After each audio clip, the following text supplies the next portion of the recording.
essa percepção, ela vai ter serventia para todos nós. Que eu creio que é esse o objetivo. Mais do que a gente falar daqueles de quem nós não somos, é falar sobre um perfil de modo que cada um de nós possamos identificar aquilo que nos cabe e que, portanto, podemos melhorar, né? Isso porque, assim como onde estiverem 2 ou 3 no nome de Jesus, Ele lá estará.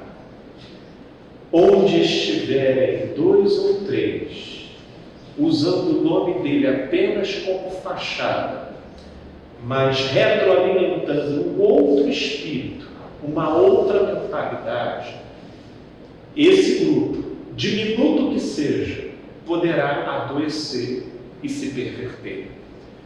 Porque se 2 ou 3 podem fechar uma conexão na direção da vida, 2 ou 3 pode também fechar um circuito na promoção da morte.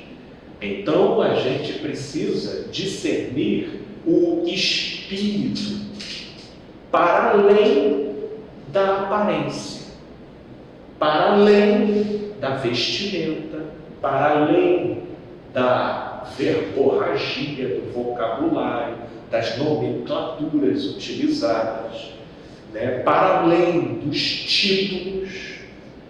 Tudo isso são maquiagens que falseiam a realidade para a maioria de nós, produzindo um equívoco interpretativo, e nessa direção escapa do nosso discernimento a devida constatação da realidade que está operando ali naquele contexto.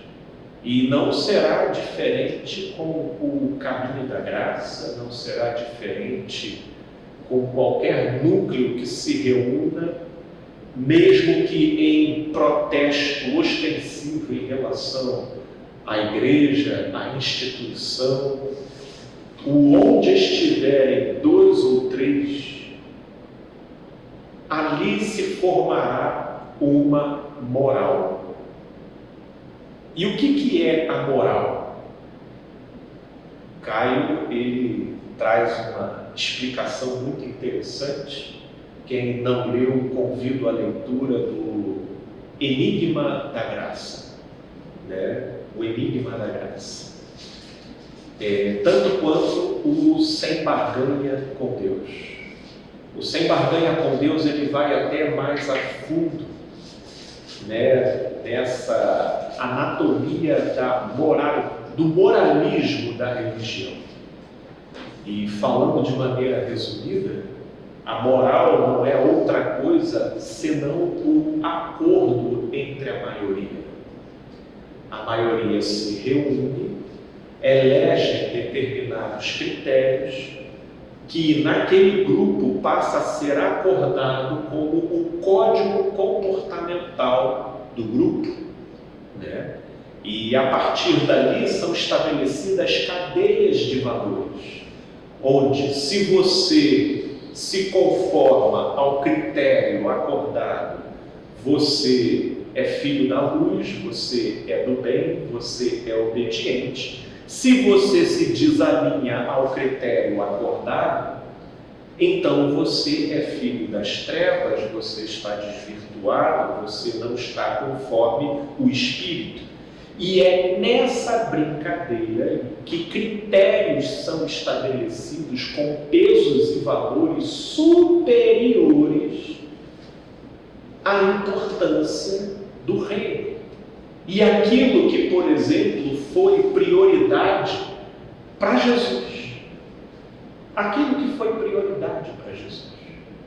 Porque se Jesus foi a luz dos homens, o Verbo encarnado, Então nele está o peso, a medida, a proporção, inclusive levando em consideração a temas que ele sequer tratou, pelo menos de maneira objetiva. Logo, é em Jesus que a gente vai calibrar aquilo que a gente dá importância. É em Jesus que a gente vai ajustar o valor e o peso que a gente dá para um determinado critério. Mas na moral que se forma entre os homens, que é o acordo estabelecido entre a maioria do dado grupo, ênfases são construídas de maneira completamente divorciada e esquizofrênica ao que foi ênfase para Jesus. Ao que foi ênfase para Jesus. Portanto, eu acho que esse é um caminho que vai dando a pavimentação para a gente, então, com a graça de Deus, entrar aqui na nossa mensagem. Deixa só eu entrar online aqui com os nossos amigos do Insta. Bom dia, queridos. É bom dia ainda, é bom dia ainda. É bom dia. Amigos aqui no Insta, com a graça de Deus, estamos iniciando mais uma mensagem no domingo aqui pela manhã, visando a reflexão em torno do Evangelho de Cristo Jesus. E nessa manhã estamos aqui com os amigos na Praça do Carmo, na Avenida Braz de Pina, 854, sala 307, 307, aos domingos pela manhã, com a graça de Deus, a gente costuma estar aqui. E vamos hoje refletir sobre desvendando o homicida na pessoa de bem e religiosa. Isso porque a gente olha em nosso entorno e visualiza tantas pessoas seguindo após determinadas lideranças e figuras que, tão somente pelo modo como elas são consideradas, aplaudidas e reconhecidas pelos homens, isso então constitui poder de Deus, vontade de Deus, aprovação de Deus, quando na verdade nós estamos falando apenas e tão somente de uma fenomenologia humana. São homens reconhecendo homens, mas o Espírito de Deus, ele vai pulsar, trabalhar e validar em outra direção. Em outra direção. Quero chamar a atenção aqui para o Evangelho de João, no capítulo 18, onde nós vamos ver um trecho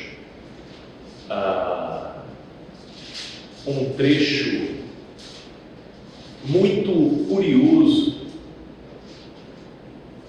que já acontece no momento em que Jesus já havia sido capturado pelos religiosos. Sim, pelos detentores da patente de Deus na terra. Naquela época, os escribas, os fariseus, e é interessante como que a relação dos religiosos sem Deus, é com o povo. E o povo é o norteador da integridade desses religiosos. Eu quero muito que vocês atentem para esse detalhe, porque esse é o ponto definidor e discriminador de tudo. O que motiva o comportamento moral do religioso não é o seu vínculo e a sua interação com Deus, mas sim com o olhar do outro. De modo que, com o olhar do outro sobre ele, o comportamento dele é um. Sem o olhar do outro sobre ele, o comportamento dele será outro. Só que nós precisamos, inclusive, problematizar quem é esse outro. Esse outro, ele pode se dividir basicamente em dois grupos. Vai ter esse outro que pertence ao segmento familiar, que poderíamos aqui chamar do clã do fechamento. São aqueles que pertencem ao círculo íntimo e que, portanto, possuem um vinculamento de intimidade e proximidade que, pela familiaridade, o sujeito pode fazer ou desfazer o que for que eles não denunciam. Esse grupo geralmente é esposa, marido, filhos, são os implicados mais imediatos. Portanto, esse outro familiar, ele não produz, vamos dizer assim, esse peso que remete o indivíduo a repensar o modo como ele está se comportando. Pelo contrário, esse outro aí é um ente que valida ele no lugar em que ele ocupa, porque ele age da maneira deslocada como ele age, mas o silêncio desses familiares, casado com a performatização deles de normalidade, validam a autenticidade desse religioso pervertido e deturpado. O segundo grupo em que esse outro se refere, aí sim, esse outro grupo são dos admiradores, são dos aduladores, são dos observadores distantes. Eles não pertencem à família, porém, eles frequentam os ambientes onde esse sujeito religioso, ele interage com a sua máscara de bondade, de espiritualidade, de líder, de exemplo. Então, esses observadores, eles precisam, inclusive, serem mantidos a uma certa distância. Eles precisam estar a uma certa distância. Quem muito se aproxima do círculo mais íntimo de convivência vai tendo que criar um certo comprometimento de silêncio para aquilo que vê e que constata no meio daquela interação. Porque é a política relacional estabelecida, para que você possa fazer parte da cúpula, ao mesmo tempo que a cúpula ter em você alguém de confiança. Obviamente que tudo isso, inclusive, é feito sob toda uma plataforma teológica. Porque eles estão dizendo para você, você não vai abrir a boca, porque se você assim fizer, olha o escândalo que você vai levar para a obra de Deus. E você não quer ser a razão de ser um escândalo para a obra de Deus. Não é verdade? Aí você pensa, poxa, até acontecem essas coisas de errado aqui dentro, mas, querendo ou não, olha como é que fica domingo aqui. Olha como é que fica cheio. Olha como é que os irmãos vêm falar no meu ouvido aqui, que foram tão abençoados no culto da manhã, foram tão abençoados no culto da tarde ou da noite. Mas quando eu vejo e bato o olho nisso daqui, que eu fico, inclusive, a pensar como que Deus ainda abençoa e se manifesta aqui com esse tipo de engrenagem operando por trás das cortinas.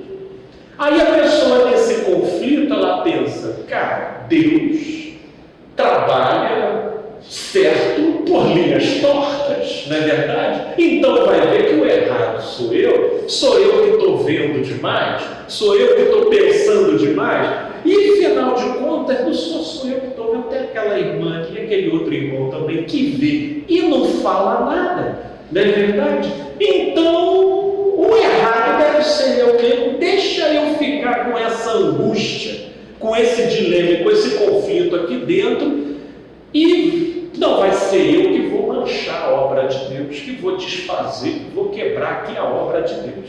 Deixa correr solto. E assim a religião, ela vai estabelecendo os seus engaiolamentos, os seus silenciamentos, a sua máquina de construção dos perfis, de quem está operando e trabalhando ali dentro, tudo para a honra e glória do nome do Senhor.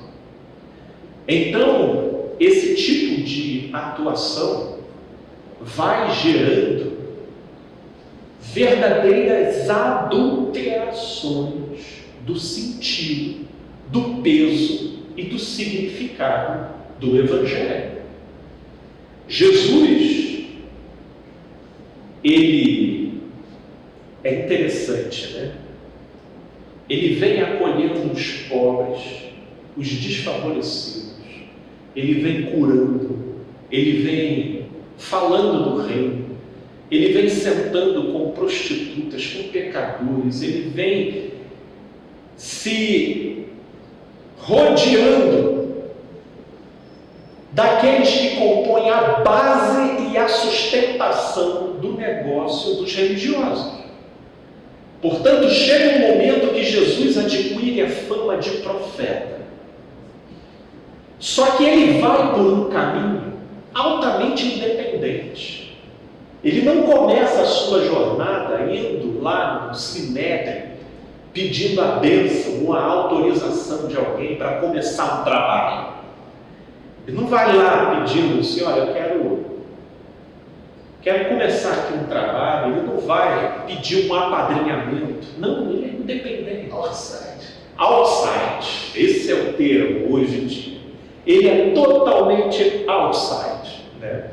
E ele vai começando esse processo, falando, pregando, e naquilo em que esse outro, que é esse observador distante, que é o que bate palma, que é o que admira, quando eles começam a ovacionar Jesus, começam a se direcionar para Jesus, então começa um ressentimento, começa uma inveja da parte de quem? Dos dirigentes, da parte da cúpula, que começa a ver uma quantidade imensa de pessoas seguindo após quem não tinha relação de vinculamento com nenhuma autoridade reconhecida e validada no meio deles. Então ali começa um conflito de poder, um conflito de influência. E naquilo em que Jesus se mostra para eles na frente do povo, eles ficam tentando questionar, eles vão lançando questões, mas tudo baseado no politicamente correto. Porque eles tinham vontade de prender Jesus, mas eles temiam o povo. Porque o povo é o Deus deles. O povo é o Deus da cúpula religiosa. Esquece filhos, embora sejam adeptos da família. Em nome do povo, eles não dão atenção para a esposa e esposas não dão atenção para marido, embora eles sejam adeptos e defensores dos valores e da família tradicional. Em nome do povo, eles vivem uma entrega altamente estressante, sufocante, por vezes completamente divorciada da própria essência e espontaneidade deles. Qual é a consequência disso? Toda alma que é esgarçada de modo distante à sua própria naturalidade e essência precisa de quê? De compensação. E na carência de compensação, esses líderes ou monstrificam o seu próprio temperamento e eles se tornam pessoas altamente insuportáveis dentro de casa. Mas a própria família fica sequestrada na necessidade de manter a fachada, sob pena de cada um deles serem considerados os responsáveis por macular a obra de Deus, que é sustentada não em cima da verdade, mas em cima de reputação. E essas coisas são coisas absolutamente diferentes. Uma coisa é a reputação, outra coisa é a verdade. A verdade é, a reputação é conferida pelo olhar do outro. A verdade fala por si. A reputação precisa ser afirmada por quem vê. Às vezes você consegue aproximar reputação de verdade, mas a vida não poucas vezes te colocará numa encruzilhada onde você vai ter que escolher se você é discípulo da verdade ou se você é discípulo da reputação. E como esses impérios religiosos possuem uma relação de dependência e de vinculação com o povo, só resta a sua própria liderança se tornar nem discípula, mas sim escrava da reputação. E quem se faz escravo da reputação não vive na verdade.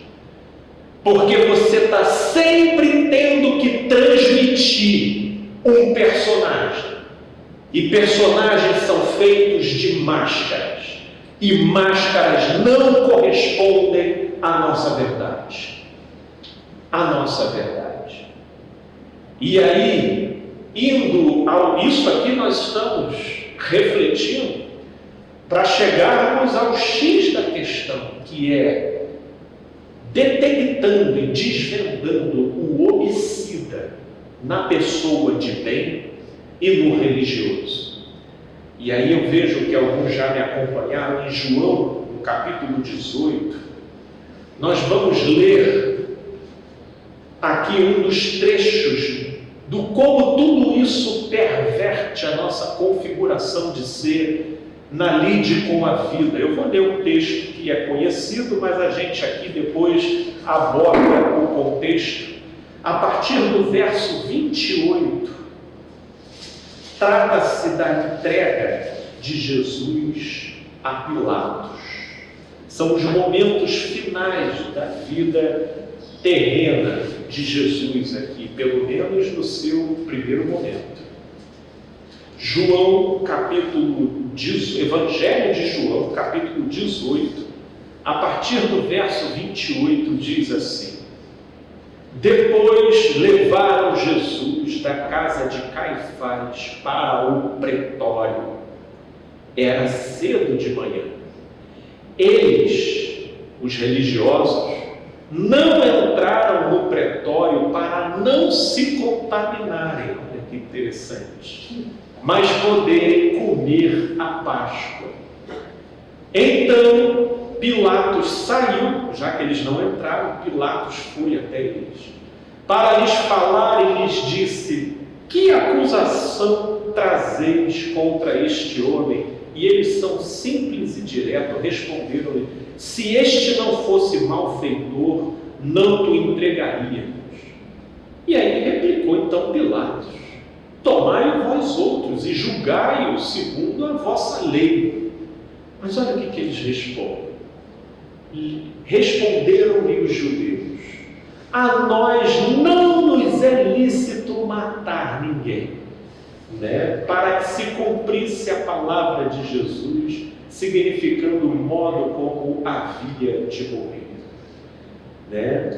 E dali inicia-se, do verso 33 em diante, a investigação de Pilatos sobre Jesus.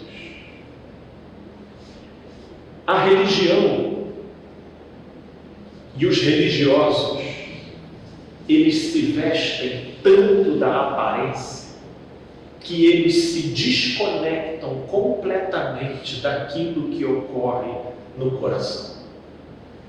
E essa é a grande alienação que aquilo que aqui podemos chamar de espírito ou mentalidade da religião promove nas pessoas.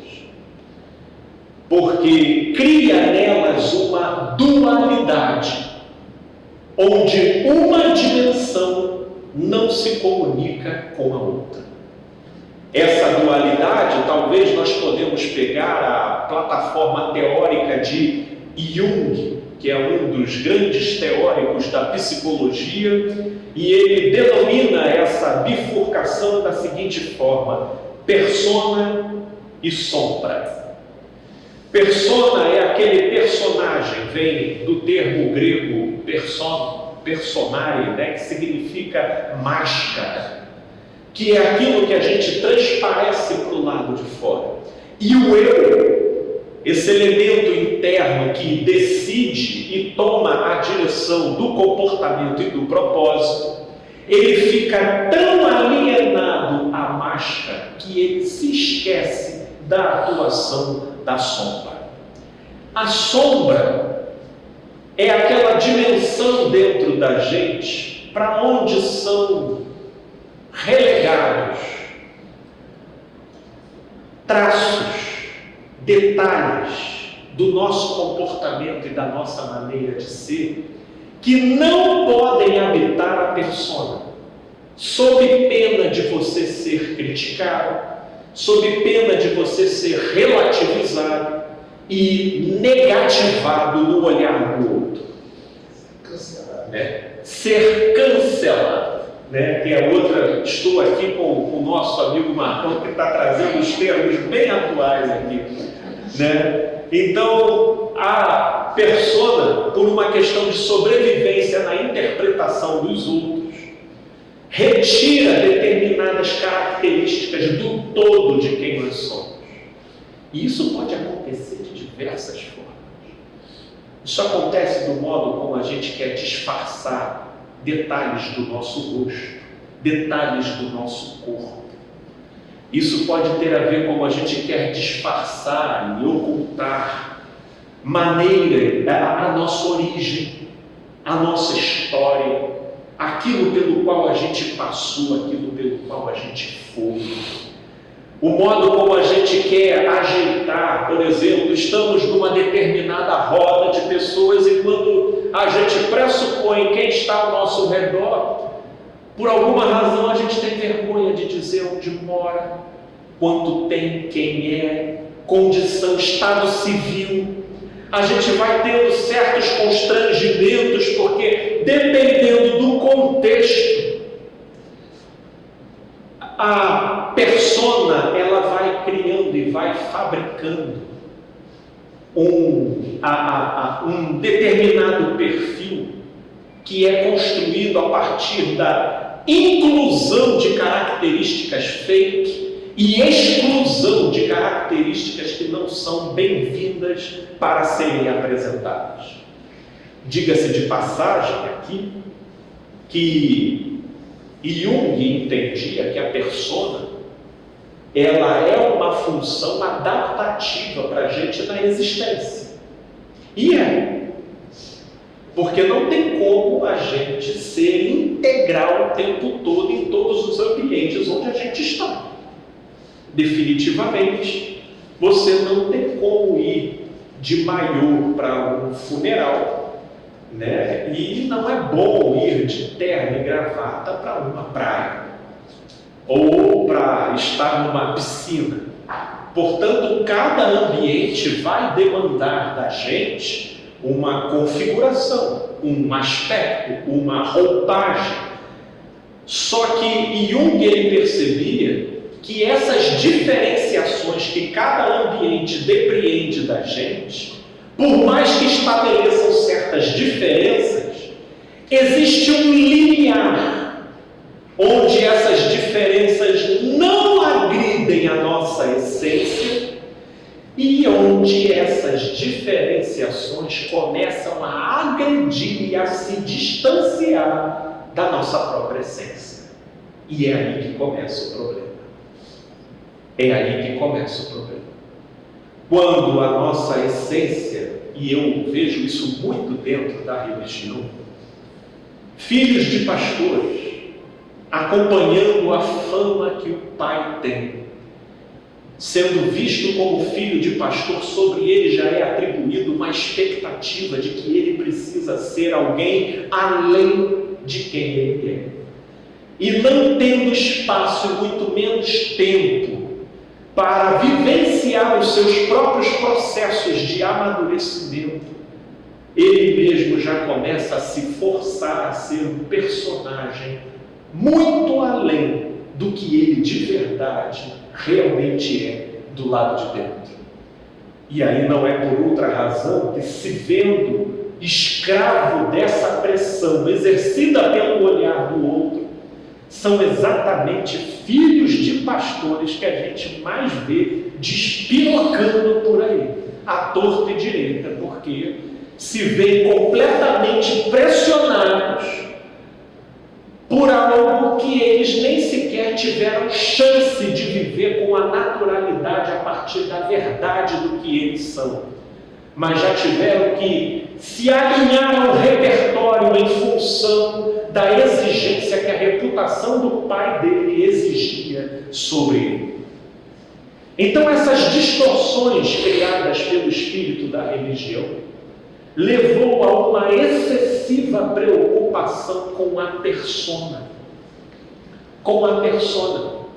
ao ponto de levar os religiosos e as pessoas de bem a pressupor que esse mundo vai se tornar melhor se nós nos tornarmos defensores do que uma fachada ou um presépio bonito pode representar para o bem-estar nessa vida, que é a família tradicional, que é, na época de Jesus, eram as sinagogas e as vertentes como fariseus, saduceus. Hoje já é, aqui no Brasil, a religião cristã, a questão de gênero, que, diga de passagem, na época de Jesus, nenhuma questão isso era.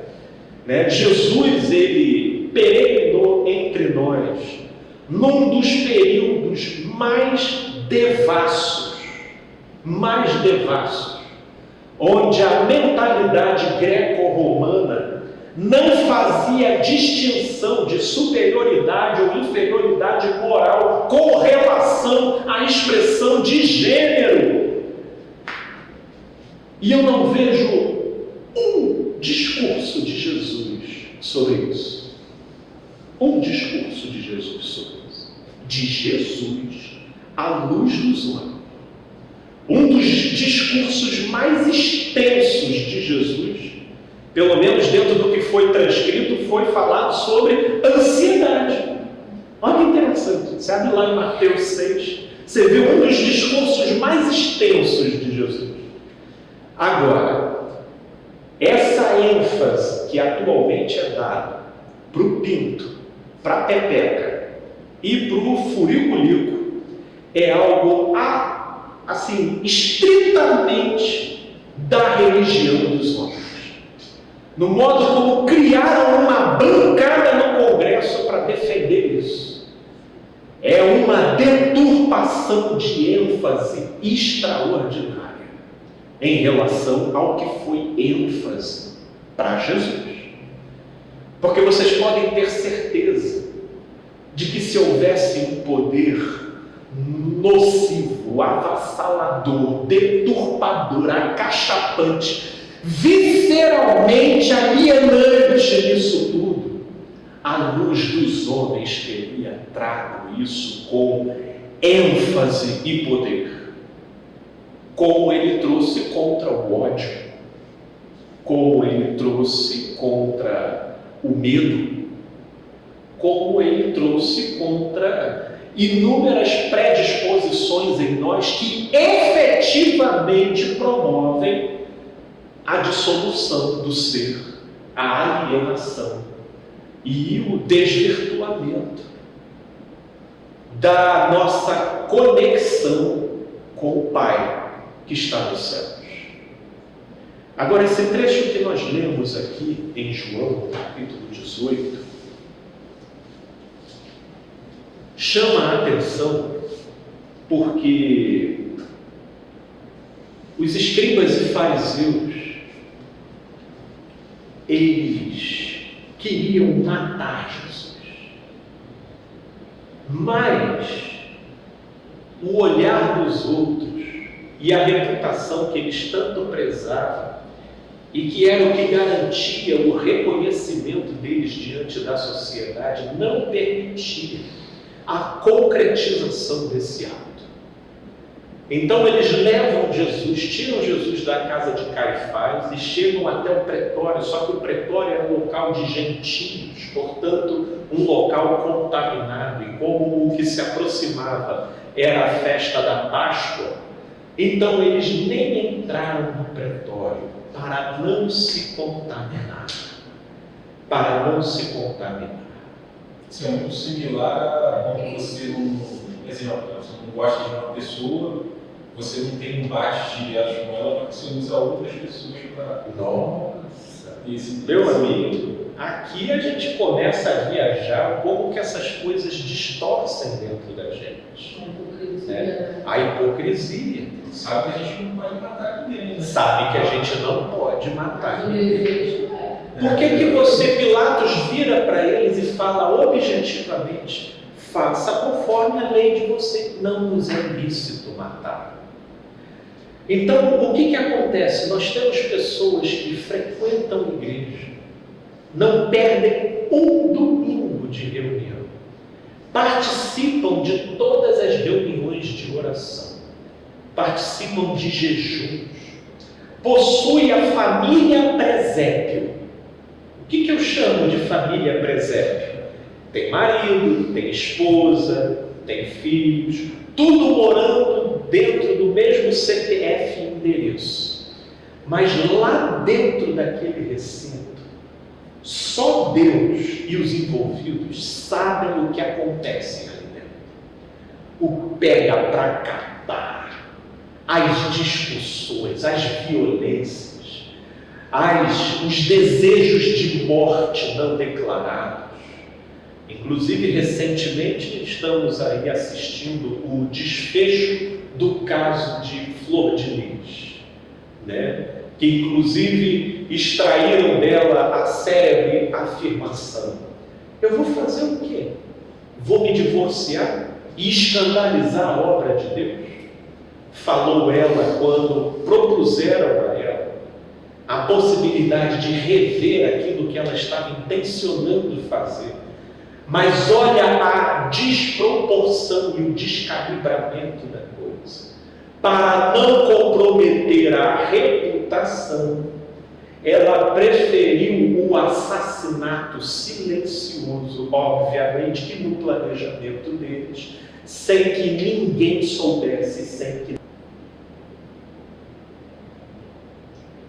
Quando Jesus conversava com os religiosos, Jesus ele já depreendia deles o espírito de morte.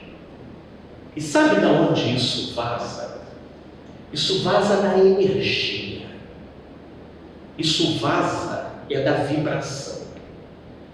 Mas, como a maioria de nós vive tão impressionados com títulos, cargos, tanto quanto o número de seguidores ou o número de membros que aquele contexto tem, que a gente tende a desprezar a nossa intuição em favor de levar em consideração que se o sujeito está inserido num contexto daquele, com essa quantidade de seguidores e com essa quantidade e com esse peso de estrutura sob a liderança dele, então quem deve estar errado é a minha impressão e não ele. Mas é notório observar energia. Em João, no capítulo 8, Jesus desarticula um evento onde uma mulher seria apedrejada, pois foi pega em ato flagrante de adultério. E na sequência, Jesus vem se dizendo luz dos homens, mas como esse evento que iria acontecer, do apedrejamento da mulher, foi algo articulado por religiosos, então, por mais que os que iriam apedrejar saíram, ficaram muitos religiosos ali ainda ouvindo Jesus. E quando Jesus começa a ensinar, eles dizem, começam a interpelar Jesus. Ué, se tu dá testemunho de ti mesmo, logo o seu testemunho não é válido. E aí Jesus disse, não, meu testemunho não é válido, sabe por quê? Porque eu sei de onde eu vim e eu sei para onde eu vou. Vocês não sabem de onde eu vim. Né? E além disso, o Pai também dá testemunho de mim. E na vossa lei diz que se dois testificarem acerca de uma coisa, aquele testemunho é válido. Logo, eu testemunho acerca de mim e o Pai também deve. Então, cadê o teu Pai? E ali começa uma discussão que, se você for parar para ver em termos do que está sendo discutido, é uma troca de ideias. Você não estava lá, eu não estava lá, a gente não viu a situação. Se você ler João capítulo 8, o que você vê ali é uma troca de ideias. Mas por que num dado momento Jesus vira para eles e diz, vocês querem me matar? E aí eles dizem, quem disse que a gente quer te matar? Você tem demônio, só pode ser samaritano. Mas Jesus, não sou samaritano. Vocês querem me matar e vocês seguem o pai de vocês. Eles, não, nós não somos bastardos. Nós temos Deus que é o nosso pai. Se Deus de fato fosse o pai de vocês, vocês iriam me amar. Mas vocês querem me matar porque o pai de vocês é o diabo. E num dado momento, poderia-se dizer ali que Jesus estava julgando eles. Né? Jesus estava dizendo, vocês querem me matar? E em momento algum eles disseram, nós queremos te matar. Nós queremos. Isso não estava dito, isso não estava afirmado por eles. O que Jesus estava lendo ali? Energia, vibração, intenção. E quem estava diante de Jesus ali? Religiosos, as versões de Deus autorizadas e reconhecidas entre os homens. Eram esses que estavam lá. Eram esses que estavam. Chega um momento que quando Jesus faz uma afirmação altamente audaciosa, porque ele diz que Abraão viu os meus dias e se alegrou. E o pessoal, não é possível, você não tem nem 50 anos e você viu Abraão? Como assim? E aí Jesus disse, em verdade vos digo que antes de Abraão existir eu sou. Aí foi um caldo muito grosso. E eles começam, né? Por quê? Porque eles não conseguem transcender as aparências. Quem vive de aparência se torna escravo da aparência. E eles se tornam tão alienados em relação à aparência que para eles a aparência basta para Deus validar. Porque é assim que opera o raciocínio do religioso. Se ninguém está sabendo, então a obra de Deus não está sendo escandalizada.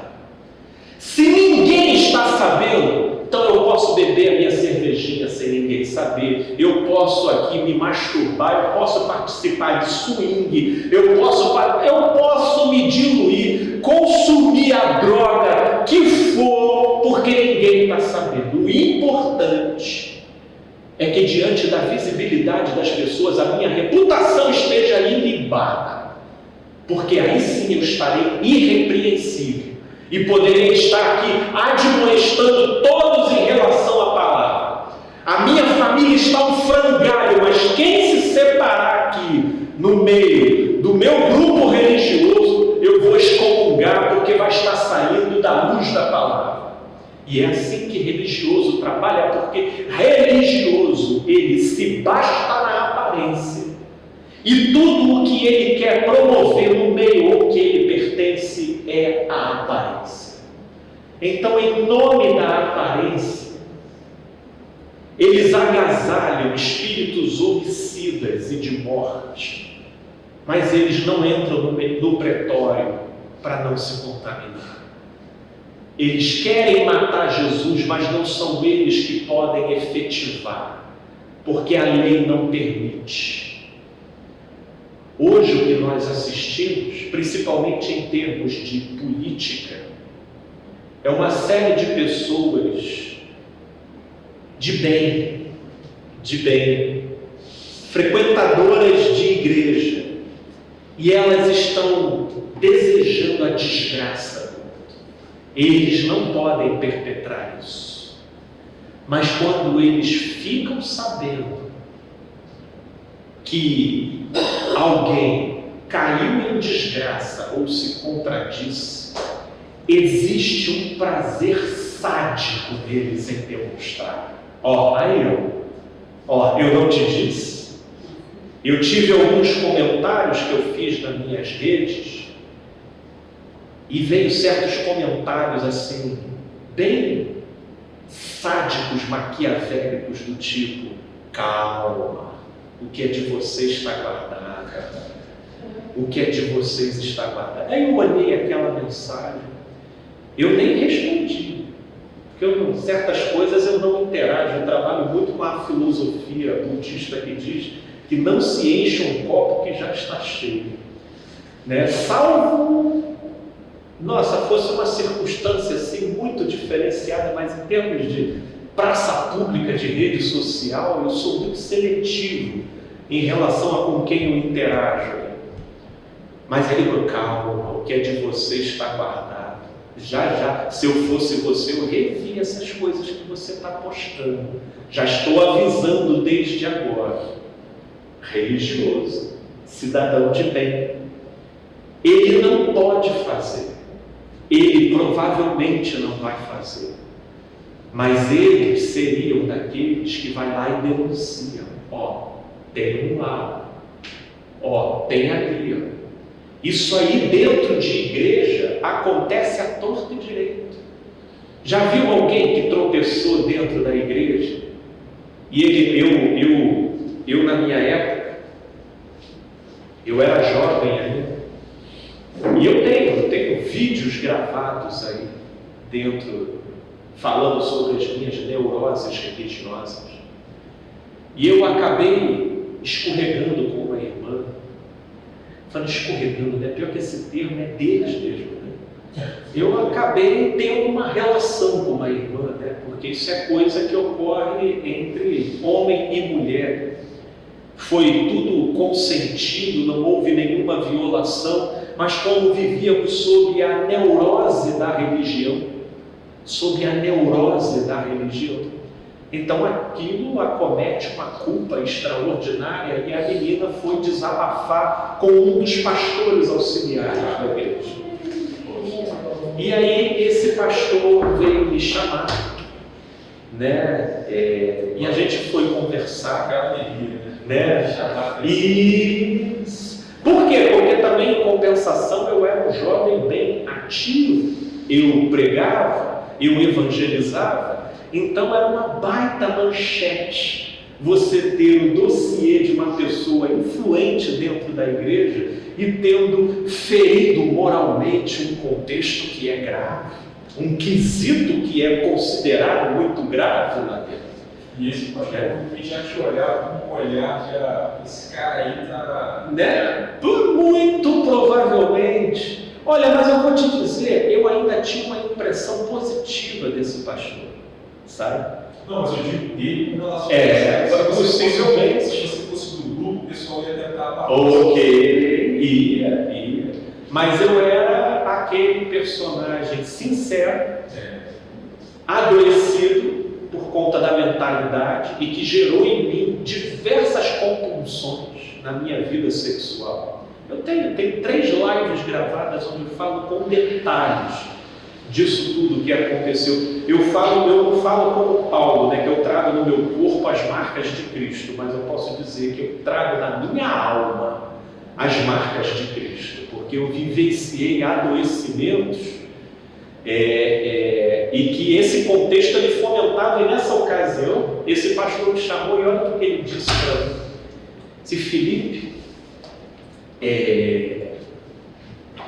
como é que é, se utilizando daquele trecho lá do livro de Jó, onde Satanás foi até Deus para pedir para poder bagunçar a vida de Jó, ele diz: Felipe, o diabo está indo diante de Deus e está querendo o seu ministério, e você está tirando o argumento de Deus, Felipe.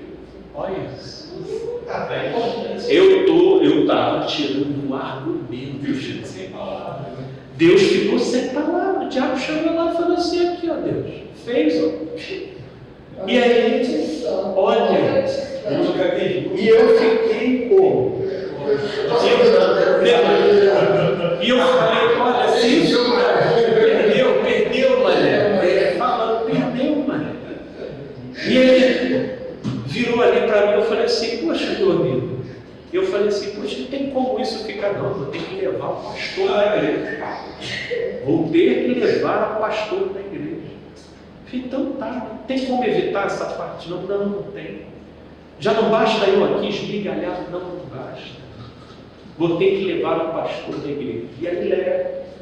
E aí é toda aquela disciplina, aquela situação, aquela fogueira das pessoas de bem e dos religiosos que vivem de aparência.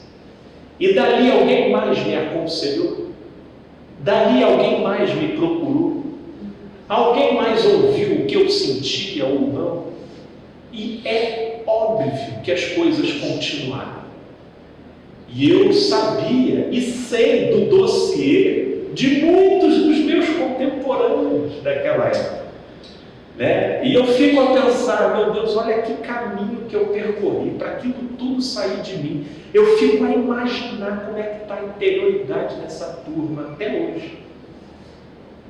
hoje, porque a religião, ela é assim, ela sobrevive e vive de imagem, e as pessoas não conseguem discernir vibração, não conseguem discernir sinceridade, não conseguem discernir verdade de coração, não conseguem discernir placidez, paz, energia.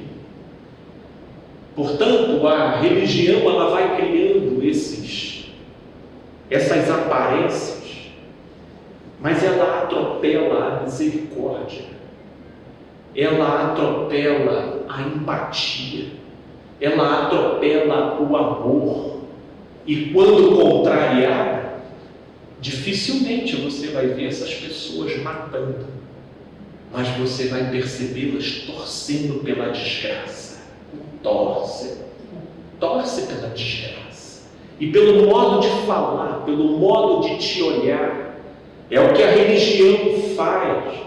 A religião que fala de Deus, e olha essas pessoas, elas vão sem culpa para os cultos e elas estão lá louvando. Por quê? Porque elas não concretizaram e não materializaram o assassinato. Não foi elas que fizeram, mas elas agasalham dentro delas a vibração da morte. Vocês já viram comentários dentro da igreja quando uma pessoa que se desviou foi atropelada? Aí, saiu da presença de Deus, é assim, e fala com uma frieza assassina. Pagou o preço aí, Eu avisei. Não foi por falta de aviso. Deus pesou a mão. Na época que eu frequentava a Universal, o rapaz morreu de câncer, né? E ele teve um embate com o pastor da igreja dele meses antes. Uma discussão assim, mais acirrada. Mais acirrada, e tempos depois o garoto teve um problema, né? Mas ele não se tratou também. Aí o cara veio morrer. Sim. Tá vendo aí? Sim. Valia, discutiu com o pastor, né? Não, e no Velho Testamento vai existir respaldo suficiente para agasalhar o ódio. Recentemente, Felipe, isso é agora. O Lula já morreu umas 10 vezes já. Eu imagino de ser assassinado. Inclusive um pastor lá em Pernambuco gravou um vídeo aí recentemente citando Samuel com Saul, e no momento em que Samuel fala que era para Saul dizimar todos os incircuncisos, não deixando sequer um vivo.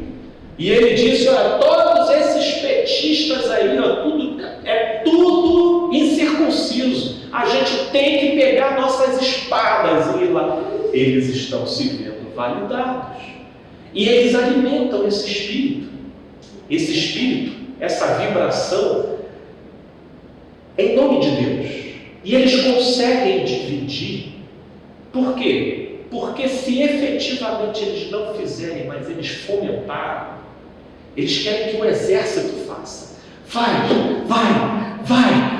vem, salva a gente, exército, vai, exército, dizima, vem. Aí sai um canhão, um tanque de guerra de dentro do exército. Olha, é quase uma ejaculação. Vocês já viram? É um prazer quase sexual. Olha, gente, está saindo um caminhão. Olha, é agora, hein, que vai ser.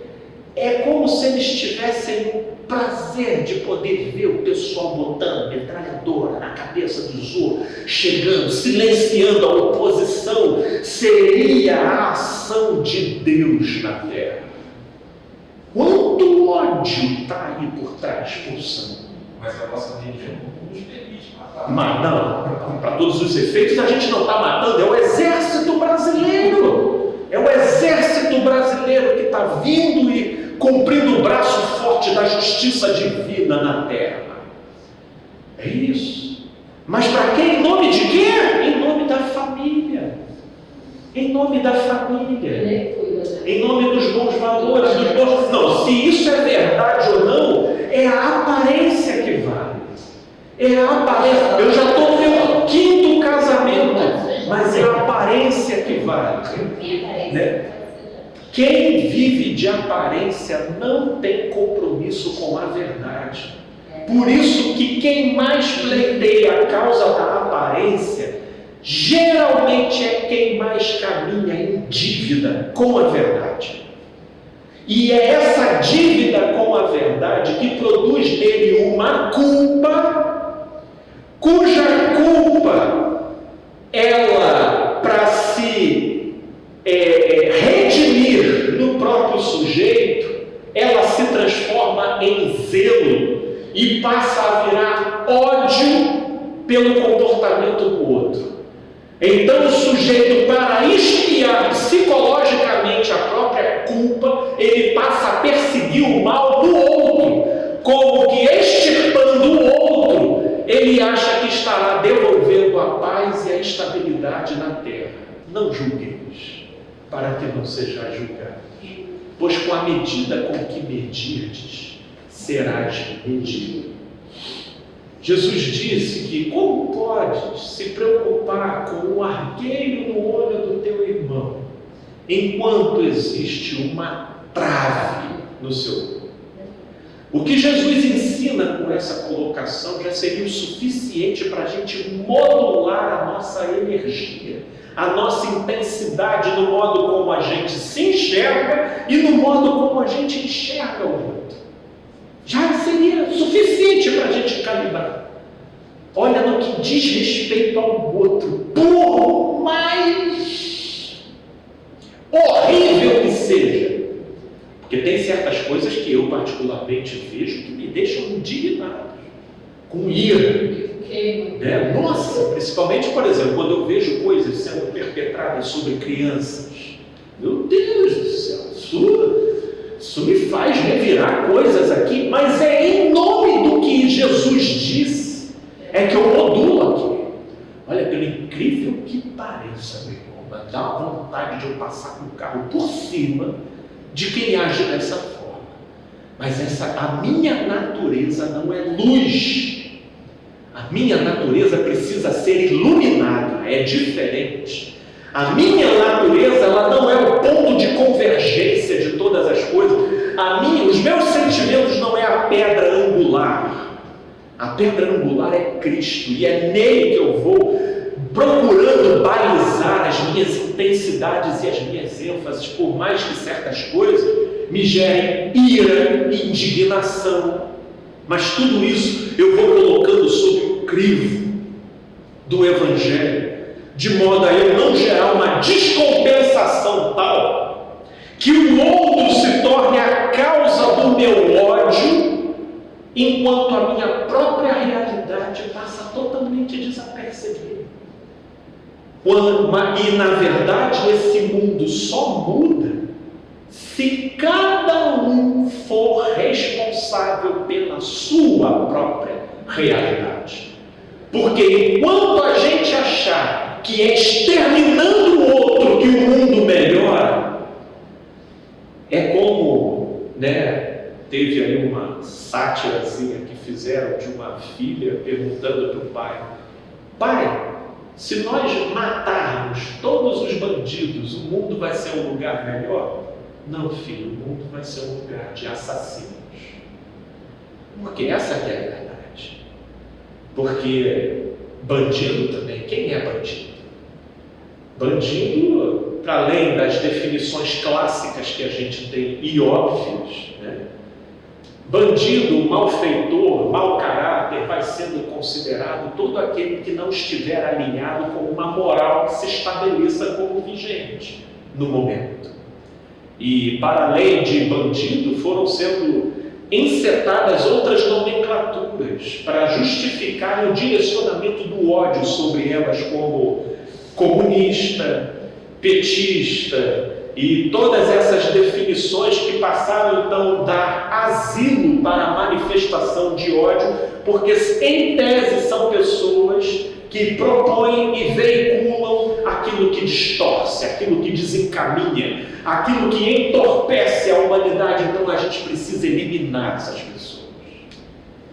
Esse tipo de estratégia tem um pai que se chama diabo, que certamente pode estar ali no banheiro. Fosse um grupo supersticioso, já saiu os 5 aqui da sala. Mas tem um pai, e é o diabo. É ele que provoca isso, é ele que emula isso, é ele que distorce isso.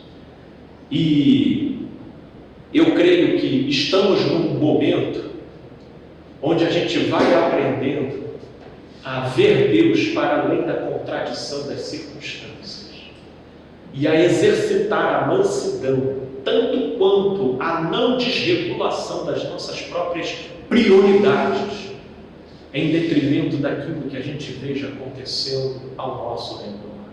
Não nos utilizando das armas desse mundo, mas das ferramentas fornecidas por Cristo Jesus. Porque quem se alimenta de espírito homicida, por mais que não mate alguém do lado de fora, faz morrer muita coisa dentro de si. Faz morrer misericórdia, faz morrer empatia, faz morrer sensibilidade e vai tornando a pessoa extremamente mais iracunda, ou seja, propensa à explosão, seca, fria, extremamente justicista, que é diferente de justa. Justicista, que é aquela pessoa implacável, insensível, na maneira como impõe, na maneira como cobra, se tornando, portanto, insuportável, caluniadora, características todas essas descritas por Paulo no livro de 2 Timóteo, no capítulo 3. Porque quem não mata para o lado de fora, escrevam isso. Quem não mata para o lado de fora, mata para o lado de dentro, na medida em que alimenta em si um espírito homicida.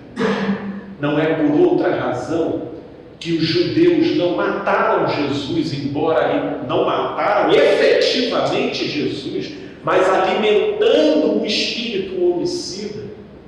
30 anos depois, Jerusalém foi derrubada, devastada, foi completamente aniquilada pela força dos romanos por conta de uma rebelião, porque estavam tão ávidos por sangue, que em nome da liberdade e da reconquista da glória de Israel enquanto uma potência política humana, eles foram todos consumidos pelo seu próprio ódio.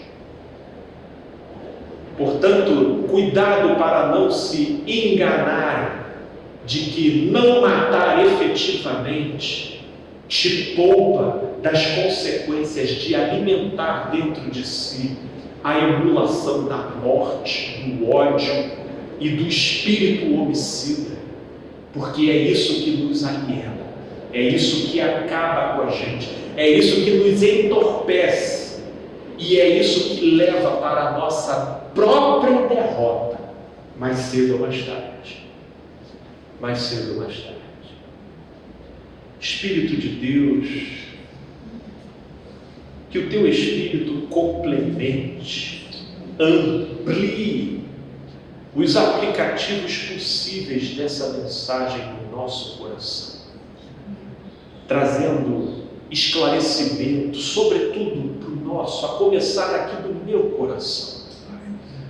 Ajude-me a identificar, a ver aquilo que em mim começa como algo pequeno, mas que com as nossas complacências, o nosso egoísmo, as nossas acomodações vai ganhando volume, deturpando a nossa visão de mundo, a nossa sensibilidade e promovendo um desalinhamento em relação ao espírito do teu Evangelho e do amor que está em Cristo Jesus. Nos ilumina, meu Deus, com a tua luz, pois para onde iremos nós, se só tu tens a palavra de vida eterna? Guia-nos no teu amor, para que vençamos a cada dia o dia mau, não com os instrumentos da morte, mas com as armas da luz e do teu Espírito. Nisso confiamos, nisso pedimos, não só a nós, mas a todos os que estão nos ouvindo, em nome de Jesus. Amém. E amém, meus amigos.